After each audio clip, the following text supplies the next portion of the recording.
Are the American people fit to govern themselves, to rule themselves, to control them? I believe they are. Let me assert my firm belief that the only thing we have to fear is fear itself. God so loved the world that he gave his only begotten Son, that whosoever believeth in him should not perish but have everlasting life. There is the love of God. And if you have any doubt concerning the love of God, look at the cross. And so, my fellow Americans, ask not what your country can do for you. Ask what you can do for your country. And I've seen the promised land. I may not get there with you, but I want you to know tonight that we as a people will get to the promised land. We establish no religion in this country, nor will we ever. We command no worship. We mandate no belief. But we poison our society when we remove its theological underpinnings. We court corruption when we leave it bereft of belief. And welcome into another edition of American Heritage Live. I'm your host, Jeff DeShazo. Across from me, the Venerable Ron Meyer. And in the booth, our producer, Daniel Connor. We always want to thank our sponsors, and they are Sonny Maynard with Hometown Lenders, Jim King of Hedges and Highways Ministry, Brad Phillips, and Homewood Auto Body Specialist, and Jason Ingram with USA Title of Alabama. Well, a much-anticipated guest today. Now, if you are by radio or streaming the show live at 977thepeach.com, let me encourage you to zone in and lock in. We've anticipated this very special guest for quite some time. He is none other than Alabama Supreme Court Chief Justice Roy Moore. And Chief Justice Moore has been leading the voice and the fight for biblical standards for many years on the bench. He has served the state with honor and distinction. And Chief Justice Moore, it is a delight and a pleasure to have you on our show today. Well, thank you, sir. I hope it's coming through clear. Well, loud and clear, as a matter of fact, from Montgomery. And we wanted to get right to your questions because we know you have a meeting with the governor later in the hour. It's my understanding, Supreme Court Justice Moore, that they're going to hear arguments on April 28th on state marriage laws at the Supreme Court. And I have this question because this has come up for debate time and again. Does the Supreme Court have constitutional authority to make such a ruling on the definition of marriage? No. Quite frankly, the Supreme Court in 2013 in U.S. versus Windsor recited numerous cases which said that from the outset of the Constitution, the federal government had no authority over marriage and divorce or parent and child relationships. In other words, what I'm telling you is that in 2013, when the United States Supreme Court issued the opinion in U.S. versus Windsor, they said this. They quoted Haddock versus Haddock of 1906, which states, the states, at the time of the adoption of the Constitution, possess full power over the subject of marriage and divorce. And the Constitution delegated no authority to the government of the United States on the subject of marriage and divorce. They also cited In re Burris in 1890, which said, the whole subject of the domestic relations of husband and wife, parent and child, belong to the laws of the states, not to the laws of the United States. In 1930, in Ohio ex rel Popovici versus Aguilar, they said, when the Constitution was adopted, the common understanding was that the domestic relations of husband and wife and parent and child were matters reserved to the states.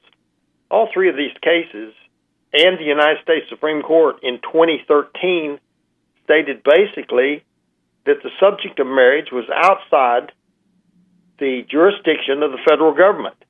Now the question is, will the Supreme Court violate their own precedent and rule on marriage, which has historically been controlled by the states? That's the question before the Supreme Court. And everybody seems to think that they will, but I think that they might not, too. I think that they should not, and I don't think they have that authority under the 10th Amendment. You see, the 10th Amendment is very clear in stating that the powers not delegated to the United States by the Constitution, nor prohibited by it to the states, are reserved to the states respectively or to the people. There is no power given to the federal government over marriage and divorce. There's nothing in Article 1, Section 8, which gives Congress any power over that. There's nothing in the Constitution that says anybody in the federal government has power over marriage and divorce. So it is a power reserved to the states or to the people.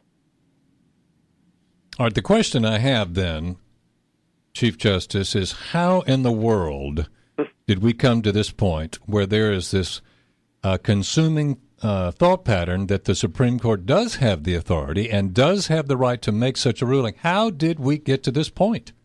Ignorance, I guess, is all I can figure. Let's go back to 1987. All right.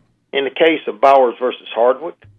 In Bowers versus Hardwick, there was two men that committed sodomy in Atlanta, Georgia.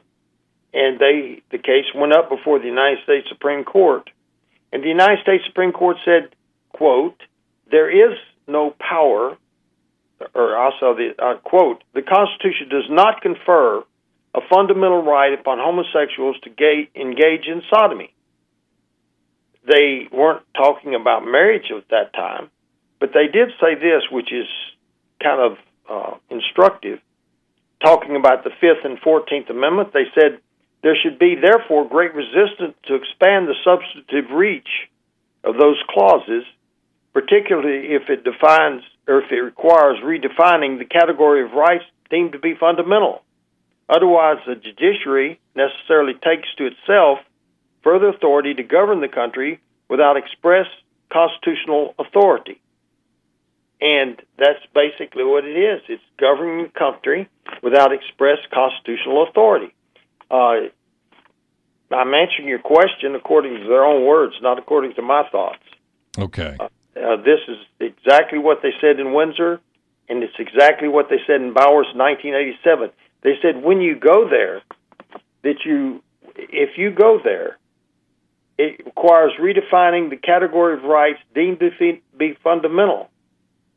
And if you do that, the judiciary necessarily takes to itself further authority to govern the country without express constitutional authority. It also said the court is most vulnerable and comes nearest to illegitimacy when it deals with judge-made constitutional law having little or no cognizable roots in the language or design of the Constitution. Basically what they're saying, if there's nothing in the Constitution about marriage, then the court is vulnerable and comes nearest to illegitimacy when it deals with judge-made constitutional law. When they start making marriage something that they have power over, then they can make parent and child relationships something they have power over. Right. That's very dangerous indeed. Right, and I think this is the mystery. This has mystified Americans and others like myself. Why you have federal district judges like Kelly Granade, why they feel emboldened to make or strike down such laws as Alabama's marriage laws. Why are they so emboldened while in office? Where does this brazen attempt come from? And that's what Americans can't figure out. Why they feel so emboldened from the bench with no accountability, it would seem, to make these type of rulings. Well, I'll tell you, they certainly have no authority from the United States Supreme Court. When the United States Supreme Court in U.S. versus Windsor in 2013, you realize that's just 2 years ago. That's right. Said that the United States Congress had no authority to issue Defense of Marriage Act because that was left to the states. Now, that was DOMA. That was DOMA. And they said that was left to the states. Now, since that time, federal courts in 23 states, somewhere over 44 federal courts, have ruled that state constitutions regarding marriage are unconstitutional. Now, when they tried it in Alabama, we simply stopped it. And we simply said, you have no authority there. And besides that, our Constitution, Sanctity of Marriage Act, is constitutional under the United States Constitution. So therefore, all the probate judges in this state stopped issuing marriage licenses after they once started, right, after her ruling. So it basically, I don't understand how federal courts have been doing this across the country when even the United States Supreme Court said they do not have that authority. Well, they did it in response to the further language in U.S. versus Windsor that said that there was an equal dignity to be applied to two homosexuals getting married as a man and a woman. And so they just assumed that there's a new constitutional right without that right having been determined by the United States Supreme Court. Well, it's the concern was about these rulings as far as now. I understand that the Mobile County Probate Court. You mentioned how that rolled out and what happened there. My co-host Ron Meyer has a question. I wanted to give him a chance here. Ron, go ahead. Hi, Chief Justice Moore. Yeah. Here's a question for you. The average man or lady out there listening to the show today, I think, is befuddled by the fact that they have no clue whatsoever who's bringing these cases before these courts to begin with. And they don't know the groups that are out there that are throwing lots and lots of money in. Maybe it's time that more accountability for these people are brought forth. Who are they? Who are the groups, the individuals, the organizations, so people have an understanding then of who they're dealing with? Well, I think you could read the paper a few months ago where they put several $100 million behind the Human Rights Organization, and you trace those funds back to people like George Soros and other people that have just poured millions and millions of dollars into a small percentage of the population of this country to reverse marriage laws. Now, typically the newspapers of the state in other states, when a federal judge comes along and says your Constitution is wrong and it doesn't comply with the United States Constitution, they immediately started saying that it was unconstitutional and that marriage licenses could be issued across the state. They did that in Alabama here. Mm-hmm. And in actuality, 48 of some 67 probate judges started issuing licenses eventually. And they had a newspaper article out of Birmingham, I believe it was, that said the war is over, the Civil War is over, and traditional marriage is lost, and this was a same-sex marriage state. Then the United States Supreme Court and others typically state that now one more state has adopted same-sex marriage. Right. Alabama didn't adopt anything. That's right. Neither did these other states. They've been forced by federal court orders to do something that is against our Constitution and against the authority of the federal court to do it. And I think that basically it's just a conception that everybody's given in to same-sex marriage, which is quite not the fact.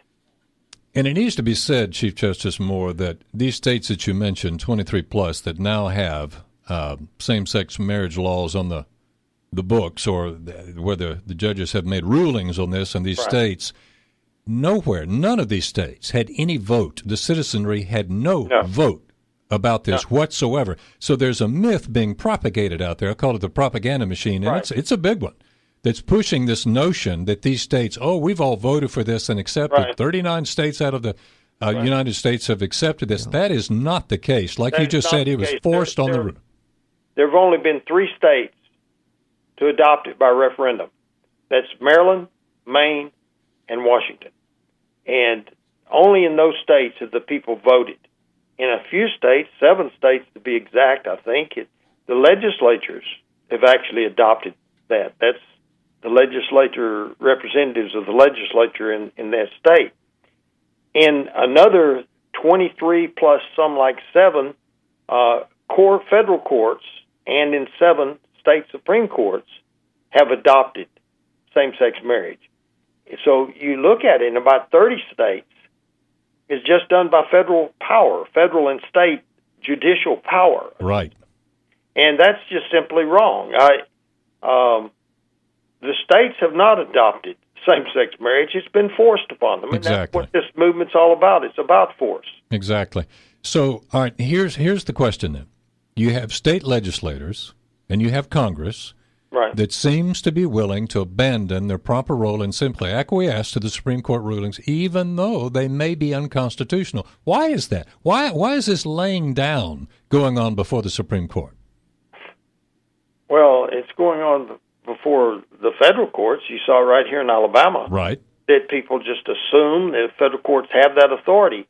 And as I pointed out in my letter to the probate judges, federal courts do not have that authority. It is an equal authority shared with the federal government and state government, between federal and state government, of sovereignty.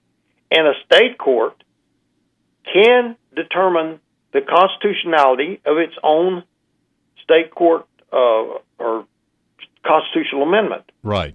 And that's what we did in Alabama. The Alabama Supreme Court, not myself, I did not vote in that case because I had pushed these things in the press and an understanding with the probate judges. They voted that the Alabama Constitutional Amendment, Sanctity of Marriage Amendment, was constitutional. And that stopped the federal court. Because the federal court can issue an opinion, but that opinion carries no more authoritative weight than does the lowest trial court in the state of Alabama or any other state. Perhaps it was best said by Clarence Thomas in 1993, in our federal system, a state trial court's interpretation is just as authoritative than that of the Federal Court of Appeals in whose circuit the trial court is located. In other words, if the 11th Circuit Court of Appeals issues a ruling on constitutionality and a trial court of this state issues a conflicting ruling, then the federal court is of no more authoritative than is the state court. And certainly when the Alabama Supreme Court or any Supreme Court of a state issues that ruling, that's the highest state court in Alabama. And the only way conflict is resolved if it goes before the United States Supreme Court. Chief Justice, we the people have a right to change the laws in this land through our legislature. Yes. On some of these issues that we're battling with today, for instance, the same-sex marriage issue, it's not happening, is it? Are we getting... I'm talking about the government now, not the state, but the federal government, Congress. Is there anybody raising their voice and saying, hey, look, these laws are being forced on these people against their will. We need to change the laws. Is that going on? What do you think about that, sir? Well, if you're asking if there's anybody standing up in opposition to it, there are people standing up. I think we did here in Alabama. Certainly. We were the first state that stopped federal courts declaring our Constitution wrong, unconstitutional. The marriage amendments of our Constitution unconstitutional. We stopped it by making a ruling in the Alabama Supreme Court that conflicted with the ruling of the judge in the Southern District of Mobile or Southern District of Alabama. So there are people standing up. I know that but there are a lot not standing up. I know that in Texas there was a case, and is a case, that's been before their Supreme Court for 4.5 years. Mm. And they have failed to rule on it simply because they think that this trend might counter something that the federal government is doing. And I think that they're wrong. I think they should do their job and uphold the will of the people of Alabama and the people of Texas and the people of various states that have voted traditional marriage amendments. You see, there's nothing in the Constitution about marriage, nothing in the Constitution about divorce. And so what gives the power of the federal government to rule on such matters? Exactly. Only if they could create new rights and new concepts and destroy the institution that existed long before the United States came into existence, and that's marriage. Marriage was historically defined as something given by God. And if you forget that, then you seem to want to go in and make it up yourself, which you can't do. Basically, none of these courts have redefined marriage. They've just stricken what the people have said was marriage. Right. So if you go into court now, federal court, they have no definition of marriage. they're just striking down something that exists. So they leave us without a definition, and people are starting to manufacture their own, or states are starting to manufacture their own. For example, in Massachusetts, they had a throuple get married, 3 women, and they called it a throuple. I guess like tri-couple. Goodness. And, is that marriage, or is it one man and 50 women, or one woman and 50 men? They don't have a definition, and we have laws without definition. You've got havoc. Exactly, and that void or that vacuum where there's not a statement on what marriage is, the Supreme Court, it's ending up before the Supreme Court, sadly. Well, there's some feel across our country, Chief Justice, that we should call on our legislators to take a stand and refuse to support the Supreme Court ruling, if any comes down, that's unconstitutional. What are your thoughts on this as a Chief Justice? Well, I think that every state has a right to stand up for its state sovereignty. I think one of the things the legislatures of the states could do was propose a constitutional amendment to the Congress, which under Article 5 of the United States Constitution is required to call a convention for proposing amendments to the Constitution. Correct. And if 2/3 of the states did that and 3/4 of the states ratified it, that would put an end to this debate. There would be nothing the United States Supreme Court, the President, or Congress could do about it. It would become a constitutional amendment to the United States Constitution, which they're all sworn to uphold. But you see, there's a lot of even conservative groups protesting this convention process by thinking that somehow it would be the same thing that happened in 1787 when the United States Congress took up the Articles of Confederation and changed them to the United States Constitution when the Continental Congress. So sure. It's basically, but back then they didn't have Article 5. They didn't have the restriction that they could propose amendments to the Constitution. I see. So I think Article 5 restricts them changing the Constitution. It just allows them to propose amendments. And if 2/3 of the states proposed amendment to the United States Constitution, stating that marriage between one man and one woman, then I don't think Congress would propose a convention to say there would be anything else. Chief Justice, you mentioned before, or you alluded to the fact that the government can start interfering on your children, how you raise That's your right. children. This could balloon into other areas beside what we're just talking about. Isn't that correct? Exactly, and I think that's so very obvious by the fact that the United States Supreme Court in Windsor said that the United States government has no power over marriage or divorce or parent and child relationships. If they can go to marriage and divorce, then they can go to parent-child relationships. And this is certainly an interference with the family, which even the United States Supreme Court recognized in 1885 and in the early 1900s as being the foundation of our society. Chief Justice, I wanted to ask you, shifting gears here, I wanted the listeners to get an idea of the man behind the voice and your standings. What motivates you, Chief Justice, as you hold your office, to take the stand you do regarding the biblical view of our state and nation's laws? Because the laws were founded basically in the Declaration of Independence. If you'll go to the United States Code, which is the law of the United States, by the way, right, and look at the beginning portions, you'll find the organic law of our country. And the first one listed was the Declaration of Independence. That organic law states that our rights come from God and that government's only role is to secure those rights for us, not to create rights, not to take away the rights that God gave us, but to secure the rights that God gave us. And if it does otherwise, then it violates the Constitution it's sworn to uphold. I think that throughout my life, I was graduated from the United States Military Academy in 1969, when I became an Army officer, and even when I entered the Academy, I was sworn to uphold the Constitution of the United States. In Vietnam and various jobs I've had as Deputy District Attorney and Circuit Judge and Chief Justice, I've been sworn to uphold that Constitution. If we forget the Constitution, if we start making it up as we go, then we really don't have a constitution. We're under a government of individual men and women who have, for the power, or for the time being, have the power to declare what the Constitution is according to their own views of what they think it ought to mean. And I think when we reach that stage, it's very dangerous. What motivates me is the oath I took when I took the job, and what I fought for in Vietnam, what I went through school for, and what I went to law school for. That's right.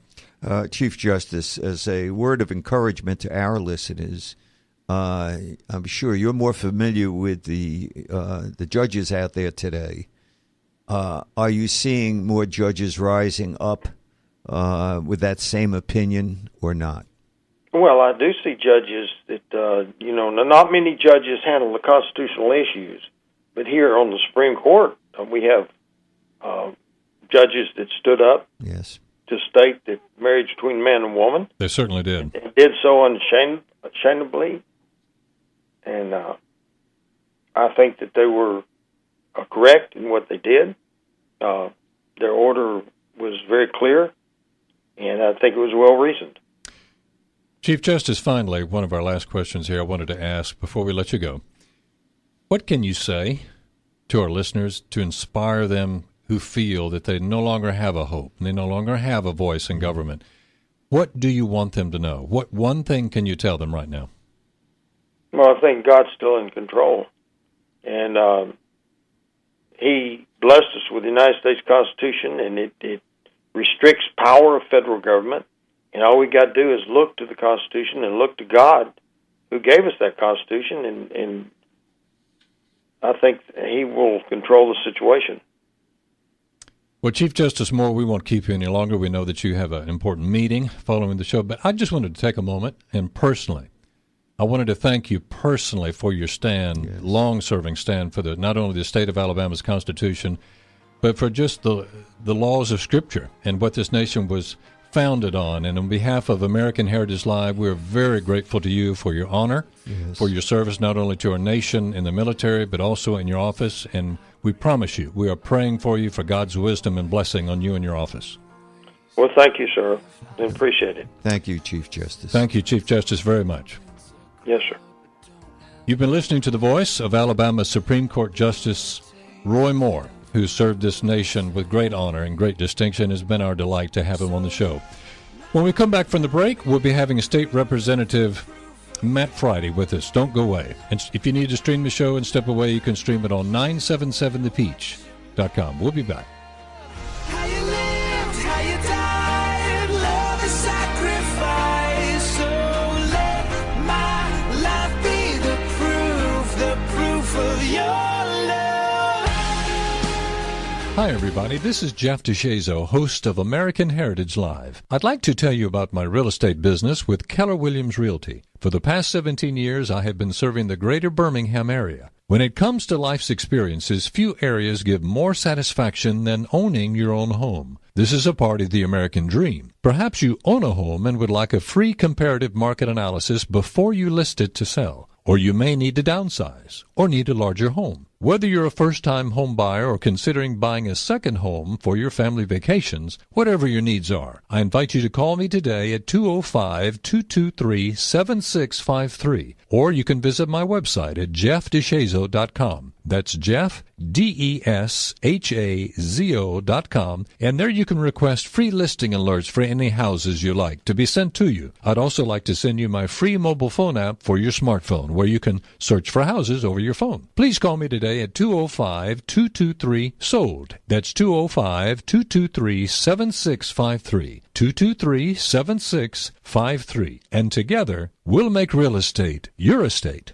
Jim King is a concerned American and one of our sponsors and friends here on American Heritage Live. Jim is on the board of the Hedges and Highways Prison Ministry. They provide adults and teens leaving prison with assistance in these areas: counseling, support groups, assistance in finding housing and employment, food and clothing and education. Right now, they're raising funds for gift bags, which includes items not provided in prisons. These items include toothpaste, washcloth, shaving cream, soap, and shampoo. It is amazing how many are in prison without any connection to family or friends. These gift bags will lift their spirits and allow them to feel support from a ministry that will help them once they get out. Hedges and Highways is a 501c3 organization, so all contributions are tax deductible. At the moment, their goal is to raise $20,000 for the gift bags, and they need your help. Please make checks payable to Hedges and Highways Prison Ministry, P.O. Box 112075, Birmingham, Alabama 35211. Or call Director Lois Gardner for more information. That number is 205-516-5634. 205-516-5634. Please call them today. Birmingham is ranked in the top 10 for hottest housing markets for 2014. So whether you're a first-time home buyer, buying a second family home, or perhaps needing to downsize, be sure and call Sonny Maynor with Hometown Lenders. Sonny continuously operates from the core belief that exceeding expectations is the only way to do business. Sonny delivers this pledge through unsurpassed customer service. Using leading-edge technology, he can provide the most innovative and creative financing solutions available. At Hometown Lenders, Sonny makes sure that each customer receives the highest level of personalized service and communication throughout the entire loan process, guaranteed. If you like, you can even close your loan right in your own living room. Call Sonny Maynor today at 205-440-2444, 205-440-2444, or go to his website at 989-7171.com. With Sonny Maynor and Hometown Lenders, people before profits isn't just a catchphrase. It's the way they do business every day.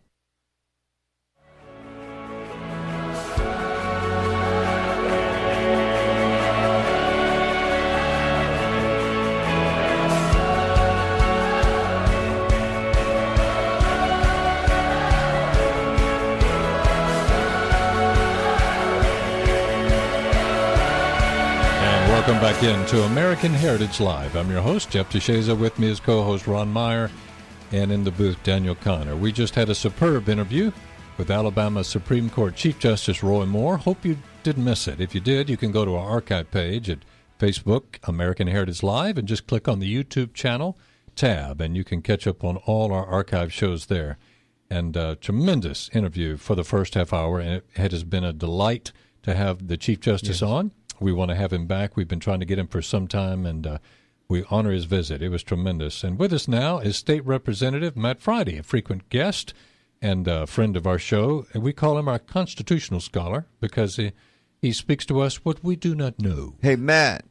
At least he's not calling you by your dad's name today. Did you notice that? That's right. Watch it. So he's got that right. We're on our way now, Matt. Matt, how are you, sir? Doing great. Hope you guys are doing well. How is that nest of family kids you have there? They're great. We've got another one on the way now. You're kidding. So my oldest is a boy, and he is about to have a fourth little sister. Oh, well, that makes about 12 children now, doesn't it? No. 5, 12. Yeah, I can count that, Matt. I can count, Matt. I don't know about you. Go ahead.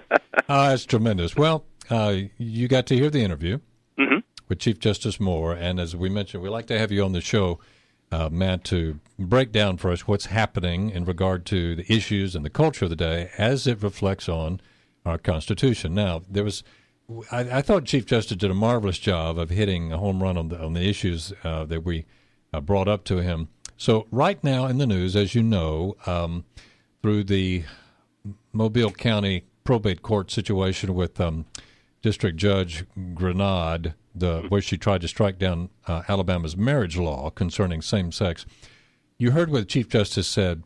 What is your reaction to his take on the authority of the state constitution versus the federal authority? You know, it's interesting. The Chief Justice is absolutely right that the federal Constitution does not confer any power on Congress to deal with the area of domestic relations, to deal with marriage, to deal with the relationship between parent and child.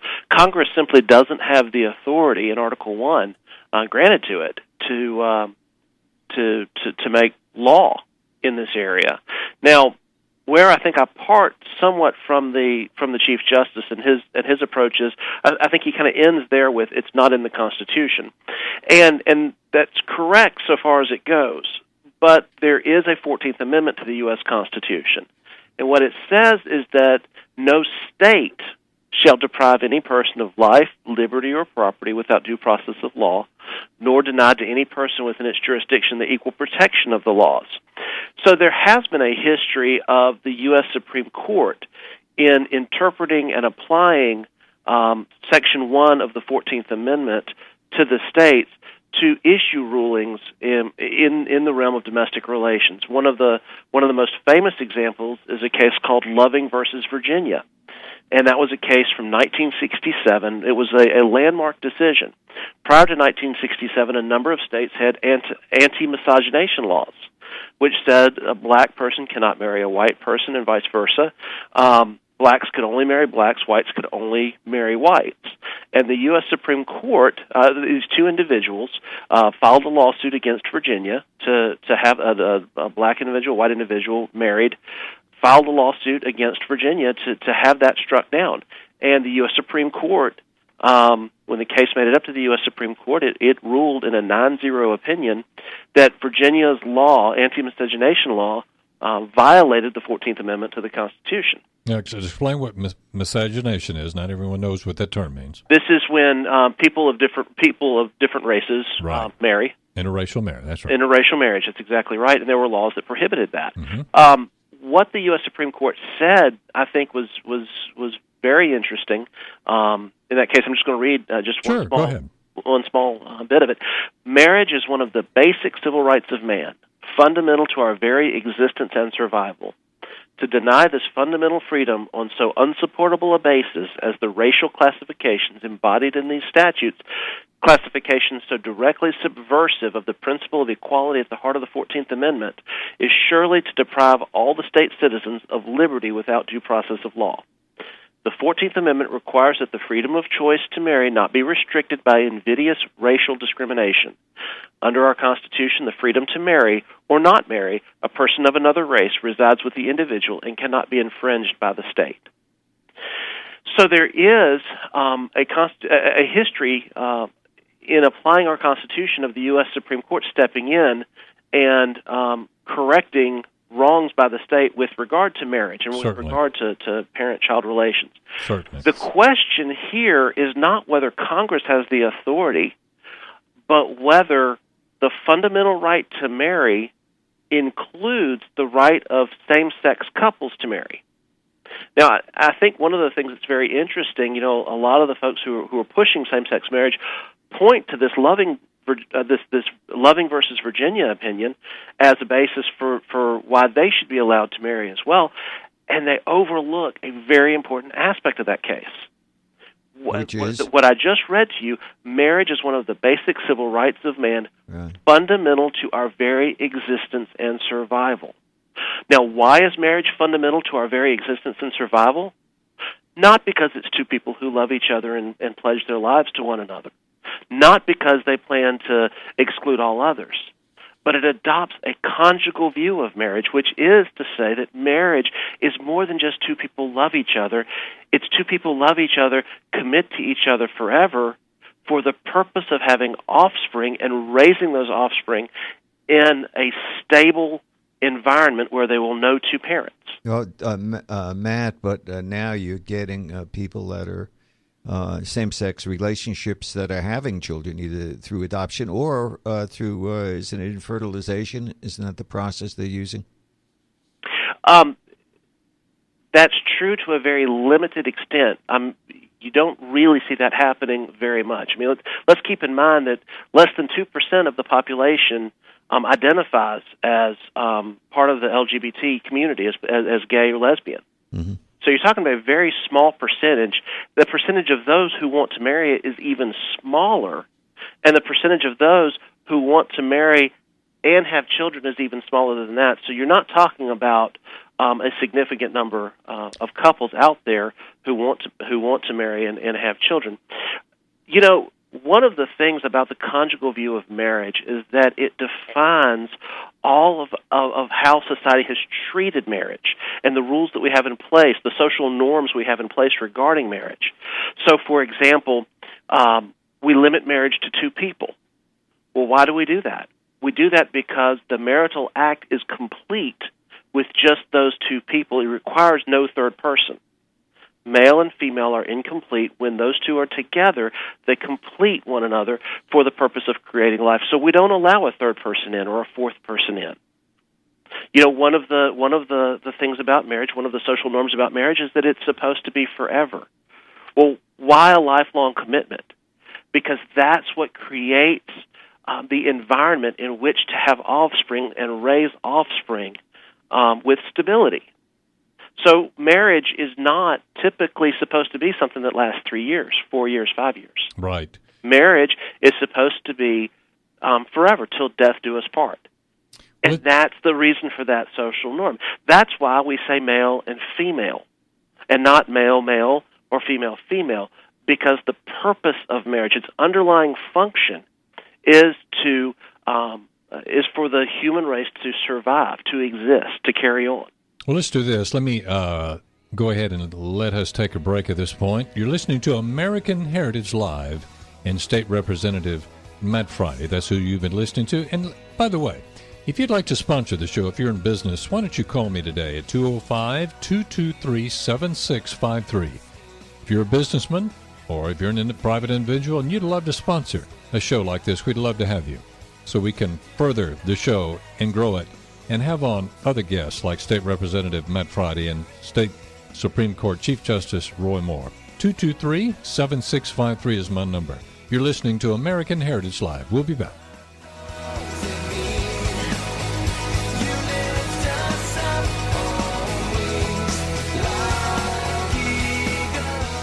Hi, this is David Barton. You're listening to American Heritage Live with Jeff DeShazo and Ron Meyer.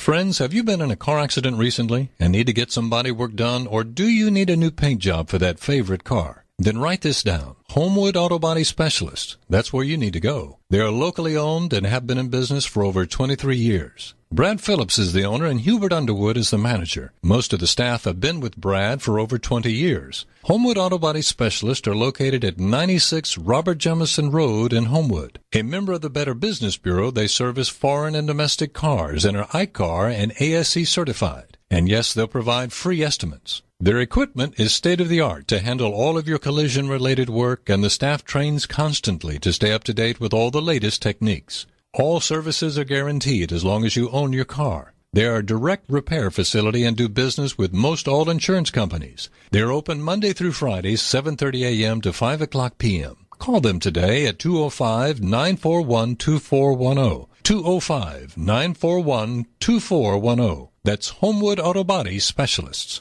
Where do you go to order a property title or schedule a closing on a home? Call Jason Ingram, closing agent and account executive with USA Title of Alabama. USA handles property searches statewide and can close loans at your home or work, the agent's office, or a point in between. You'll love their website where you can monitor your transaction 24 hours a day using their Sure Close technology. And you can also print up documents needed for your closing. At USA, they are dedicated to providing superior service when searching property records, serving as escrow and closing agent, and issuing title insurance for their customers.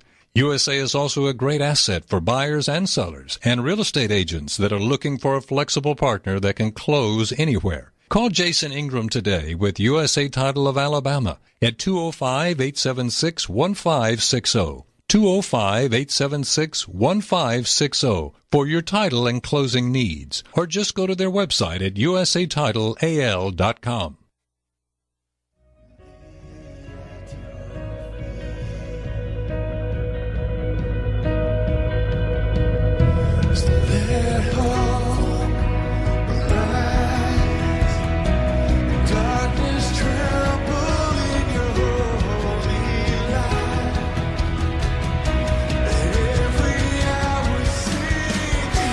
And welcome back into American Heritage Live. I'm your host, Jeff DeShazo. With me is Ron Meyer, our co-host. And we've been listening to State Representative Matt Fridy as we've been discussing current issues concerning our state constitution and the jurisdiction of the federal court, appellate courts and district courts, and the Supreme Court. And we wanted to go back a minute, Matt. We were a little rushed going into the break and didn't mean to cut you short, but let's revisit that a little bit more about the purpose of marriage so far as its definition and why the agenda or the juggernaut behind same-sex marriage is overlooking an important tenet of marriage. Hit that one more time, if you would. I guess the driving force behind marriage is the conjugal value of marriage. Right. In other words, it's family is what constructs society because family is sustaining. You know, we have children, we raise those children, they get married, they have children, they raise those children.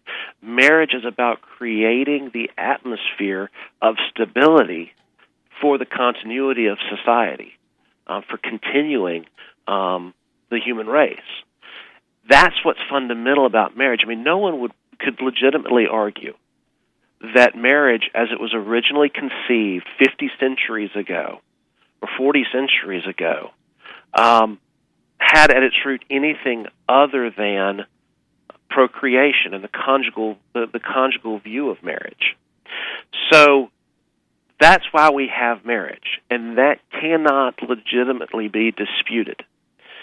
The thing about the conjugal view of marriage is that it explains the social norms that have developed around marriage, or the marital norms. For example, that marriage is supposed to last forever.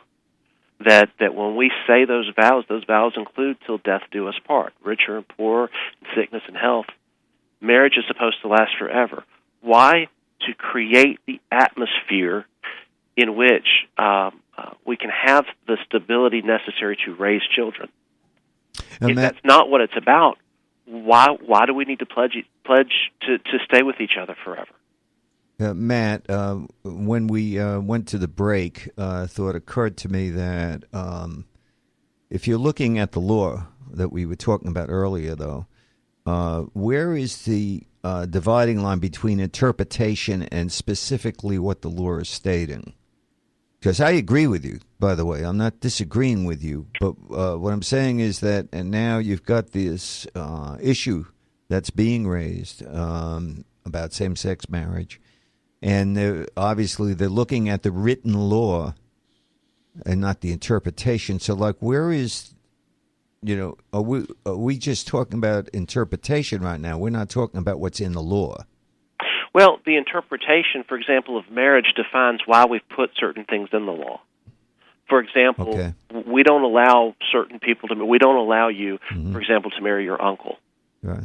We have a social norm that prohibits incestuous relationships, and that social norm has actually been written into law. So, as far as the interpretation of marriage and the purpose of marriage, you can see, although we haven't always spelled out marriages between a man and a woman in black letter law, we have now. But, we historically have not necessarily had to do that.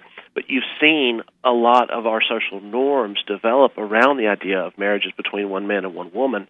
You've seen the purpose behind that put into law, or the things that drive that put into law, into black letter law. And so we're not necessarily talking about interpretation when we talk about the conjugal view of marriage. On some level, that's an interpretation of what marriage is, but in truth, it's been the prevailing view, certainly throughout Western thought for many centuries, and it has found its way through various ways into our black letter law, into what we've written as statutes. Let me mention this because there's a notion that all those in the gay and lesbian community support same-sex marriage law. And let me just state for listeners, that is not the case. I don't know if you caught this article, but recently fashion designer Domenico Dolce of Dolce & Gabbana, the famous fashion designer team, he is openly gay, and he defended his stance. I'm reading this from the Blaze Network. He defended his stance in support of traditional family during a recent interview with CNN. Now, this was last Wednesday. He said it was his own private point of view. But let me tell you something. The Internet and the public airways blew up. Because whenever you have fashion designers as well known as Dolce & Gabbana take a stance like that, you're going to get a reaction. Sure, it's not a dance team. I just want to get it. Well, he said, he's just stating his opinion. So I'm just putting it out there, and I'm just reminding our listeners, not everybody in the gay and lesbian community support same-sex marriage. That's not the case. They don't. It's certainly a very hard thing to defend. And the Chief Justice really hit on this. He says, how do you define marriage? If you say that marriage is no longer limited to only a man and a woman, where do you draw the line? Exactly. Yes. You have to draw a line somewhere. I mean, certainly we draw a line that says a 3-year-old can't marry, but what other lines are we going to draw? Well, doesn't this open up the gate, though, to that very thing? In other words, whatever you feel like doing, you do. On some level and to some extent it does. Now, I still think, even if the U.S. Supreme Court goes the wrong way and adopts a position that says that, it violates equal protection to limit marriage to one man and one woman, even if they do that, I don't think you're going to see a push to, for example, allow 3-year-olds to marry, because there are independent reasons why we wouldn't do that. But what you will see is a push towards multiple relationships, polygamy, polyamory. You will immediately start. I want to say it was Newsweek did a study and said there are over 100,000 households in the United States of America where there's a polyamorous relationship, where 3 or more people are living together in an amorous relationship. Okay, so that's polyamory. That's 3 or more in a relationship. Right, and you will certainly see that. That'll be the next thing that comes up when it comes to marriage and the equal protection. I think Chief Justice Moore called it a throuple, where you have 3 men. That's right. So let's see, a 4-person relationship would be a quupple. A quarple, and let's see, a 6-person relationship would be a sexuple. Well, look, you and kid around. You have an octuple, and well, that's Spanish. Let's see, you would have an ocho-uple. He's going to go on like this now, Matt. No, I'm going to stop it there because you have Latin word is ad nauseum, I think, is a word that may apply here. And that's right. And the question is, why not just a whole community? Exactly. In other words, why limit marriage to 2 people if it's not about the conjugal view of marriage? If it's not about having kids, why limit it to 2 people? Right. Why say that it's a relationship that we expect to last forever? Well, Matt, here's a point, too. We can easily lose sight of a worldly view from Satan, actually. What is the one area he would love nothing more than to destroy, and that he does, is the marriage? Absolutely. Absolutely, because it is the building block of society. If That's you're going right. to take down society, take down the family. So we look at it, we can look at it from this perspective, but realize that we're in a spiritual warfare, and that this is a battle not between flesh and blood. It may appear to be, but it's deeper than that. And as Christians, we need to realize where this stuff comes from, that it's not a godly perspective. And what we're doing is we're allowing the worldly view to take hold and run our society into the ground, aren't we? We are. One of the things that gives me hope, though, and it's something the Chief Justice said, is that God is still in control. That's right. And nothing happens that God didn't know was going to happen. That's right. And the promises of salvation are still clear in the Bible, and they still apply. And although we need to maintain a strong voice in the public square, we need to run for office, we need to work in campaigns, we need to make our voices heard, we can't expect that we're going to win in this world. We're in this world, but we're not of it. That's right. And so, and the Lord never promised us that this was going to be easy, that life was going to be easy, that it was always going to be popular to be a Christian. And so, we may be moving into a post-Christian world, where the church is less and less relevant over time as far as the direction of public policy. But God's still in control. We're still sure in our salvation. We can still be sure in our salvation, and we can still help our fellow man. That's right. And where you have areas like this, it does present opportunities, Matt. It does. Yeah, let me mention this. Ron referred to a scriptural alluding there from Ephesians 5:25 through 33. There's an admonition, as you know, Matt, for what the picture of marriage is supposed to be. Now, this is what I go to. This is what I go to for the biblical basis, because when people hear, and we have about just a couple minutes left, when people wonder, now what is the adverse reaction to believers and Christians and those who hold traditional marriage? Why the aversion to allow same-sex marriage? Because this is what they're not haters, they're not bigots, they're not homophobes. It's not that, folks. That's not what its core is. The reason is this, what God said about marriage. And he said it's this. It's a picture of the mystery of Christ and the church. That's what marriage is supposed to be, Christ and the bride. The marriage is a picture of Christ and his bride, his church. That is a male-female relationship, a masculine-feminine relationship that God painted a picture of, that God authored in Ephesians 5. You can read it for yourself, Ephesians 5, verses 25 through 33. Let me encourage you to read that. It's not based on bigotry. It's not based on a violation of human rights. God wrote this to protect men and women. That's what it was for. He loved us and gave his laws to protect us. That's the basis. So I just wanted to mention that. That's the motivation behind this wanting to hold the truths that are self-evident, that all men are created equal, yes, but it comes from the author of life, the Creator, and that is God. Matt, final words before we need to let you go. I think that it's important that when we look at marriage, and particularly when we talk about the Constitution, we decide what liberty really is.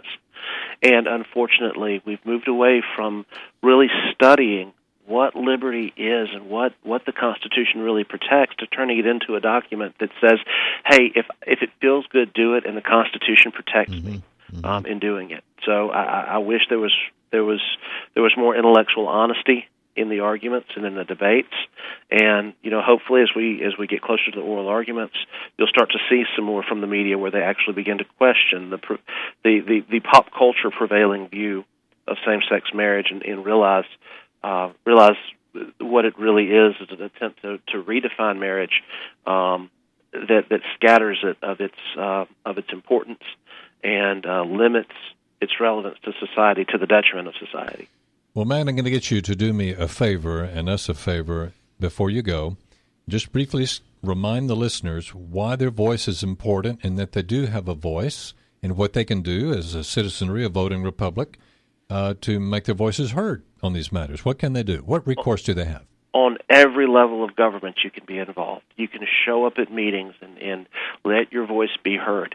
It's no good to sit back and watch TV and get mad about what's going on around you unless you're going to step up and really fight for what you believe in. And I think as Christians, that's what we're called to do, is to be involved in the world around us. Get involved in campaigns.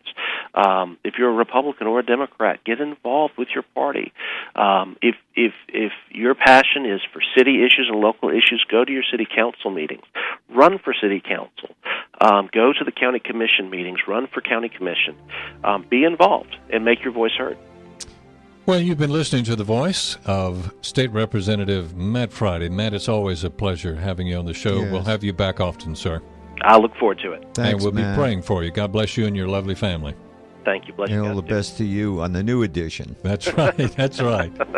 Thank you, sir. Thank you. And with that, you hear the music from our producer, Daniel Conner in the booth, is telling us it's time, just about time to say goodbye. And before we do, we always want to let our listeners know the reason we have a show is from our kind sponsors, Sonny Maynard with Hometown Lenders, Jim King of Hedges and Highways Ministry, Brad Phillips, and Homewood Auto Body Specialist Jason Ingram with USA Title of Alabama. And I'm a sponsor, too. I'm Jeff DeShazer, the host here with Keller Williams Realty. That's my business, and if you're thinking about putting your home on the market, it's quite hot in the greater Birmingham area. Give me a call today at 205-223-7653. That's 223-SOLD, and I'll be glad to walk you through and getting your home ready for on the market. Great show today, Ron. It's fun. It's always great when you have guests, super great guests. By the way, Jeff, before we do go, I want to bring Richie in here. This is Daniel, friend. He does a great bird impersonation. Why don't you just let Jeff hear the wobbler from Tennessee? Very good, Richie. Thanks a lot. As usual, you really make the show. Yes, thank you. Close the door, will you, Someone Daniel? close the door, please. Yeah. We'll be back next week, folks, and don't forget to check out our archives at American Heritage Live, just at the YouTube channel. So long, everybody.